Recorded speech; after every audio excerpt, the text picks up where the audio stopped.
እየገቡ ነው። አጨብጭቡ።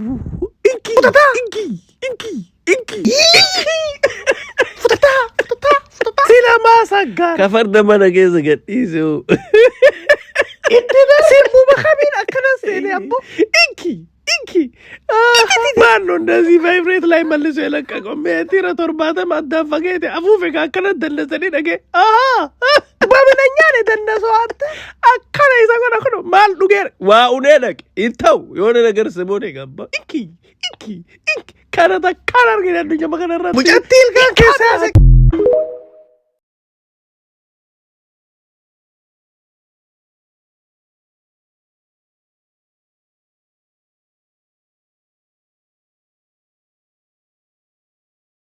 እኔ እርግጠኛ ሆኜ ነው ማወራው። ማንኛውም ፊት ስታዩ ምስኪን ከመሰለ ምስኪን ፊት ካለው هذا እርጉም በጣም እርጉም ከማን ጀመሪያ ስታዩ ምስኪን ፊት ነው ያለው ዝምተኛ ነው ብለህ ታስባለህ። هذا مو ዝምተኛ هذا ከሸይጣን ጋር እያወራ ነው። ለተንኮል ለትልቅ ተንኮል እያሰበ ነው። حتى ሸይጣኑ ራሱ ተው እንደዚህ አታርግ የሰው ልጅ ነው ብሎ ነው የሚያስበው። እሱ ግን አያስብም። هذا እርጉም ተጠንቀቅ። አትመነው። ሰው ፊትን አይተህ አትመን። ለአንዱ ምስኪን የሚመስልህ አንተ ነህ ምስኪን የምትሆነው። የዛኔ ግን የሚጮኸው ምናምን ድሬድ የሰራው ተንኮል የሚሰራ የሚመስልህ የዛኔ እሱ ነው የሚወጣው።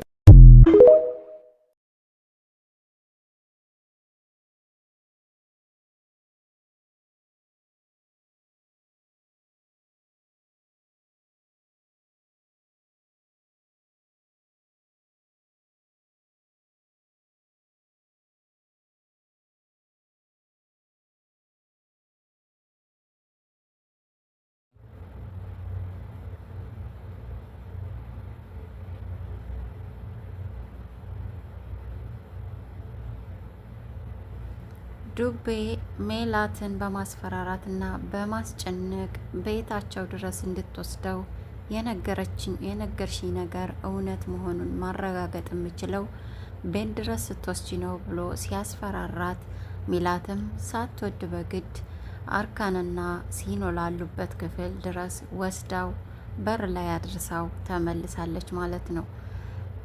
እንግዲህ ዱቤም በሩን በመቆርቆር ላይ ሳለ ነበር ምዕራፍ ክፍል 2ን ያቆም ነው።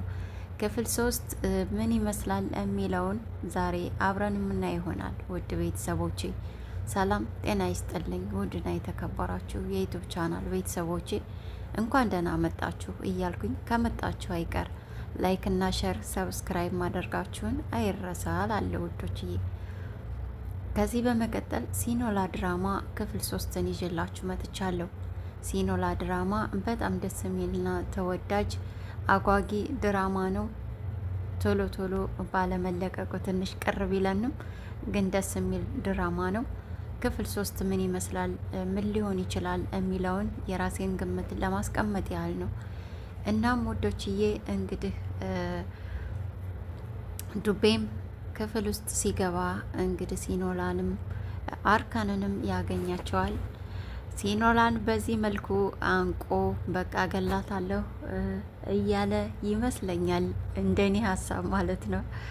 ምክንያቱም እንኳን ከወንድ ጋር አገኝቷት ቤት ውስጥ ሆና ራሱ እንደ ሚስት ሳይሆን እንደ ባሪያ ነበርና የምትኖረው። በዚህ መልኩ ነው የሚያንቃት ማለት ነው። ክፍል 3 በዚህ መልኩ እንደሚሆን ምንም ጥያቄ ጥርጥር የለውም።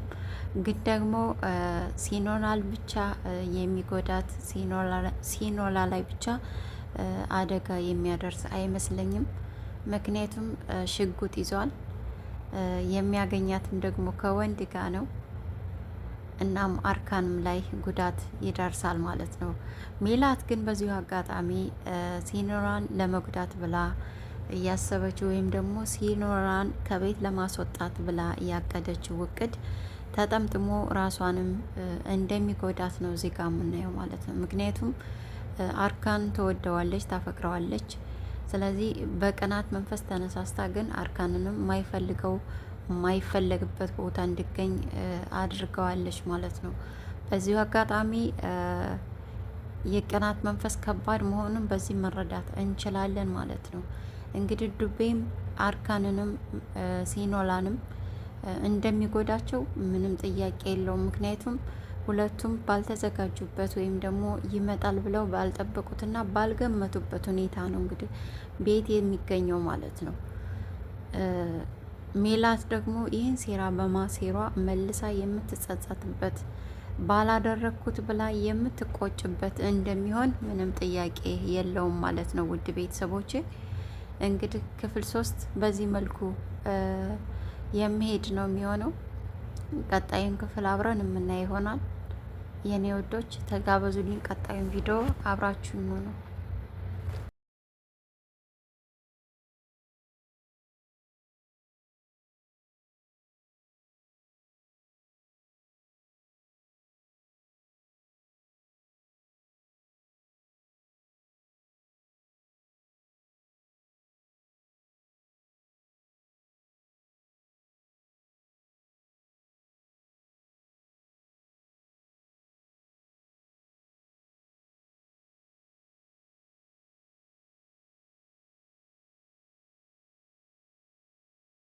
እየገቡ ነው። አጨብጭቡ። እንኪ እንኪ ሲለማሳጋ ከፈርደመ ነገ ዘገዲሱ ሲርቡ በከሚን አከነሴኔ አቦ እንኪ ማን ነው እንደዚህ ቫይብሬት ላይ መልሶ የለቀቀው? ሜቲረ ቶርባተም አዳፈገቴ አፉፌ ካከነ ደለሰኒ ነገ በምንኛ ነው የደነሰው? አንተ አካለ ይዘጎና ነው ማል ዱጌር ዋኡኔ ነቅ ይተው የሆነ ነገር ስሞኔ ገባ እንኪ ከረታ ካላር ገና ዱኛ መከነራ ሙጨቲል ከሳሰ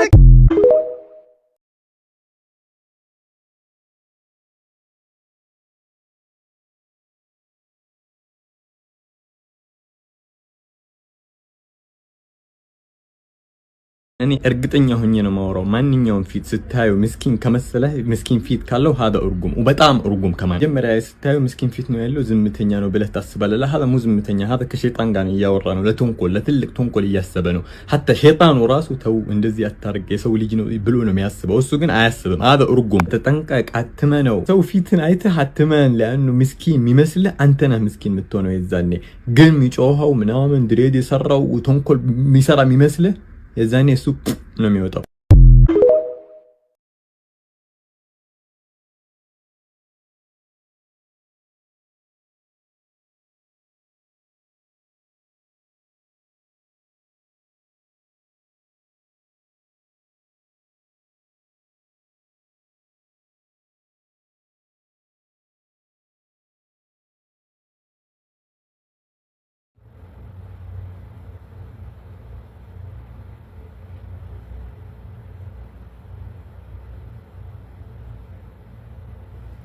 ዱቤ ሜላትን በማስፈራራትና በማስጨነቅ ቤታቸው ድረስ እንድትወስደው የነገርሽኝ ነገር እውነት መሆኑን ማረጋገጥ የምችለው ቤት ድረስ ስትወስጂ ነው ብሎ ሲያስፈራራት፣ ሜላትም ሳትወድ በግድ አርካንና ሲኖ ላሉበት ክፍል ድረስ ወስዳው በር ላይ አድርሳው ተመልሳለች ማለት ነው። እንግዲህ ዱቤም በሩን በመቆርቆር ላይ ሳለ ነበር ምዕራፍ ክፍል 2ን ያቆም ነው።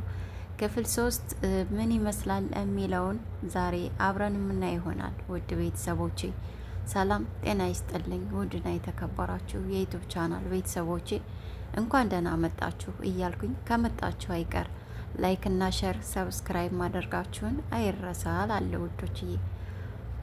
ከዚህ በመቀጠል ሲኖላ ድራማ ክፍል 3ን ይዤላችሁ መጥቻለሁ። ሲኖላ ድራማ በጣም ደስ የሚልና ተወዳጅ አጓጊ ድራማ ነው። ቶሎ ቶሎ ባለመለቀቁ ትንሽ ቅር ቢለንም ግን ደስ የሚል ድራማ ነው። ክፍል 3 ምን ይመስላል፣ ምን ሊሆን ይችላል የሚለውን የራሴን ግምት ለማስቀመጥ ያህል ነው። እናም ወዶችዬ እንግዲህ ዱቤም ክፍል ውስጥ ሲገባ እንግዲህ ሲኖላንም አርካንንም ያገኛቸዋል። ሲኖላን በዚህ መልኩ አንቆ በቃ ገላታለሁ እያለ ይመስለኛል፣ እንደኔ ሀሳብ ማለት ነው። ምክንያቱም እንኳን ከወንድ ጋር አገኝቷት ቤት ውስጥ ሆና ራሱ እንደ ሚስት ሳይሆን እንደ ባሪያ ነበርና የምትኖረው። በዚህ መልኩ ነው የሚያንቃት ማለት ነው። ክፍል 3 በዚህ መልኩ እንደሚሆን ምንም ጥያቄ ጥርጥር የለውም። ግን ደግሞ ሲኖላል ብቻ የሚጎዳት ሲኖላ ላይ ብቻ አደጋ የሚያደርስ አይመስለኝም። ምክንያቱም ሽጉጥ ይዟል። የሚያገኛትም ደግሞ ከወንድ ጋር ነው። እናም አርካንም ላይ ጉዳት ይደርሳል ማለት ነው። ሜላት ግን በዚሁ አጋጣሚ ሲኖራን ለመጉዳት ብላ እያሰበችው ወይም ደግሞ ሲኖራን ከቤት ለማስወጣት ብላ እያቀደችው እቅድ ተጠምጥሞ ራሷንም እንደሚጎዳት ነው እዚህ ጋር የምናየው ማለት ነው። ምክንያቱም አርካን ትወደዋለች፣ ታፈቅረዋለች። ስለዚህ በቅናት መንፈስ ተነሳስታ ግን አርካንንም የማይፈለግበት ቦታ እንዲገኝ አድርገዋለች ማለት ነው። በዚሁ አጋጣሚ የቅናት መንፈስ ከባድ መሆኑን በዚህ መረዳት እንችላለን ማለት ነው። እንግዲህ ዱቤም አርካንንም ሲኖላንም እንደሚጎዳቸው ምንም ጥያቄ የለውም። ምክንያቱም ሁለቱም ባልተዘጋጁበት ወይም ደግሞ ይመጣል ብለው ባልጠበቁትና ባልገመቱበት ሁኔታ ነው እንግዲህ ቤት የሚገኘው ማለት ነው።